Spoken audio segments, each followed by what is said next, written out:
Hello, everyone. Welcome. I'm thrilled to have Jovina Ang today in Singapore as I sit in Los Angeles. I'm really committed to having international presence. Jovina and I are Microsoft alums. She's been in lots of other tech companies and in academia. I'll let her introduce herself. So over to you, Jovina. Welcome. Thank you so much, Bobby. So great to be on your podcast. Well, just a brief history about myself. I spent over 25 years in tech in key roles like marketing, strategy, operations, and then I pivoted to academia, where I also teach leadership, communication, as well as change. So right now, what I do is I write, I teach, I consult, I speak, and I also coach. So I have a portfolio career now, Bobby. Fantastic. You're giving your gifts forward, my friend. That's great. So let's open, Jovina, with how do you define respect in the workplace? And, again, you've got such a lovely international background, so you can take this wherever you'd like. Okay. So for me, respect is about giving people space to be listened to.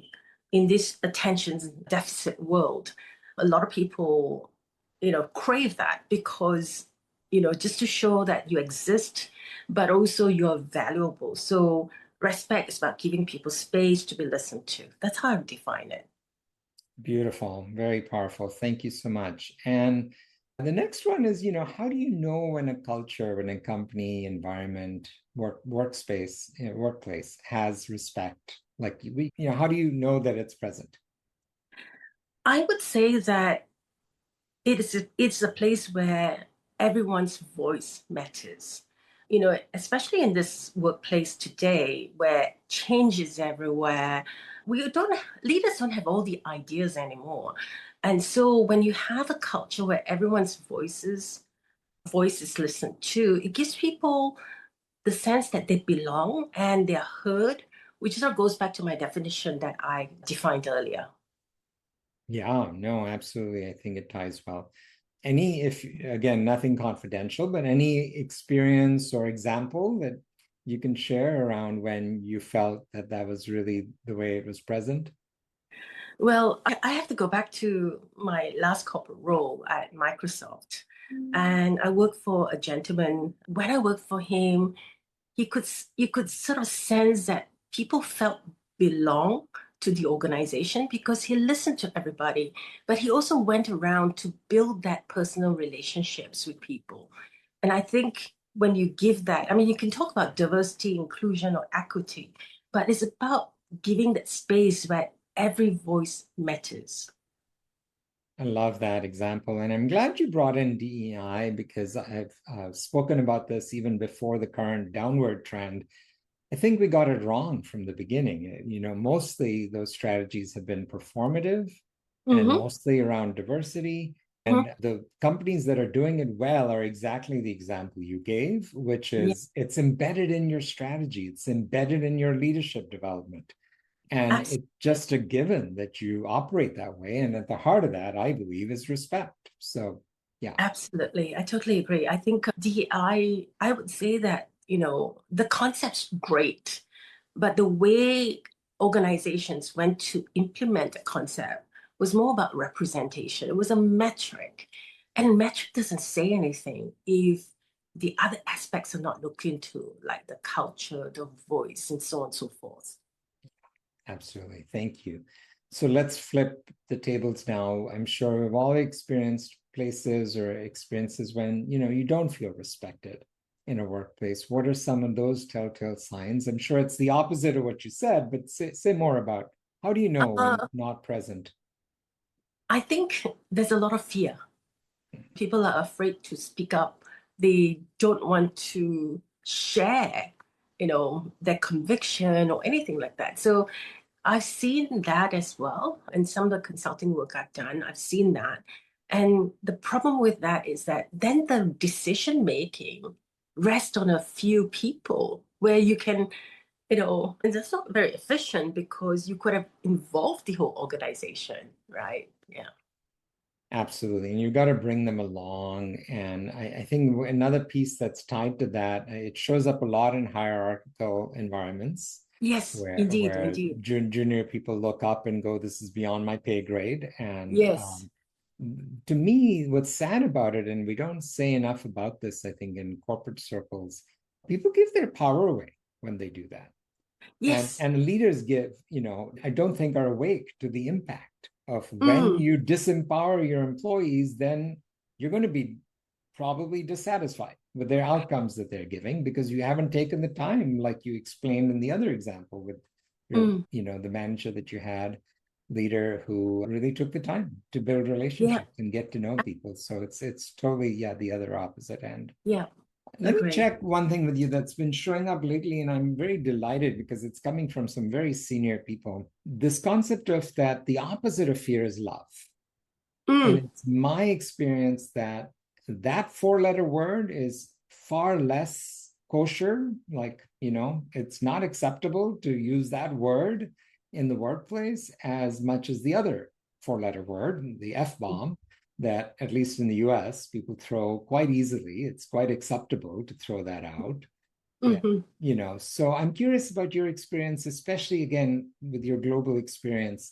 Do you think it's time that we can bring in that concept of what you were describing with that experience? Yeah. Yeah, I mean, for me, I would prefer to use the word care Hmm. because some people don't like the word love because, it could be too much or too confronting. But care is also quite an appropriate word because when you care for somebody, you show them respect, you pay attention to them, you make sure their needs are met. So I prefer to use the word care because I felt that in the workplace, it's you can confine it and you can define it a lot clearer for people. Whereas when you say love, I would say that some people, sort of go, gosh, my manager loves me. What does that actually mean? So you Yeah. sort of like, you might turn away, people of the opposite sex. I don't know. I mean, I just feel that care might be a better word. No, Yeah. I agree with you. Thank you very much. Yeah, thank you. Mm, Some of that thinking just comes from in terms of emotional spectrums. yes, The opposite agree. of fear is love, and that's where Yeah. I think those conversations have gone. But you're absolutely right. I think care is definitely the one that is more acceptable and applies to Yes. everybody, right? It's back Correct. to just to share with everybody what we were saying before we started recording. That this whole concept of it's a human desire to be seen.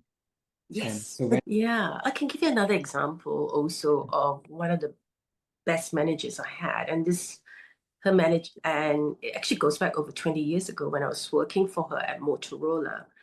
I was having our first child at that time, my first child at that time, and she reached out to me to give me some life and lessons about how to cope because people don't realize when you start a family, you have a lot more responsibilities. And the first thing she said to me was, get your support system in place. And I still remember that because if I had not had my support system in place, I wouldn't have gone very far in my career. So a good manager who gives you respects also reaches out and really cares like what happens to this person or this employee outside work. that's such a lovely example. And the other thing for our listeners I want to highlight is again, we're having a bit of a non-US conversation here because both the topic, I mean, I love it that you have a Singapore and very global perspective. But the other aspect of what you just shared is I think a lot of managers, at least in the US, very skittish to make a recommendation or give care and advice like you just got from that manager Mm, because hmm. they're concerned about what's uh, kosher, what's good or not, what's Yeah, acceptable from an HR perspective. yeah. But I I think think, your example is so beautiful because when because you can feel it, right? You can feel the yeah, intention.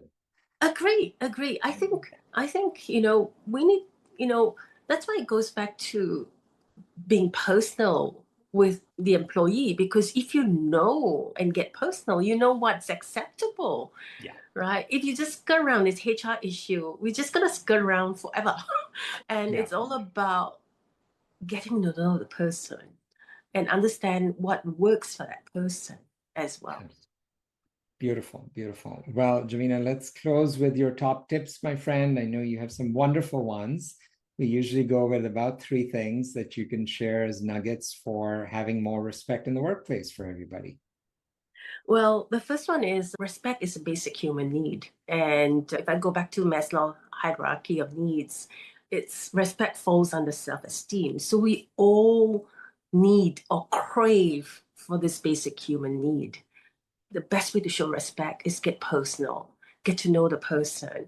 Because once we know that, we know also what boundaries to push and what not to push and what sort of advice to give as well. And then the third thing, I think, in terms of giving respect is have the employees back.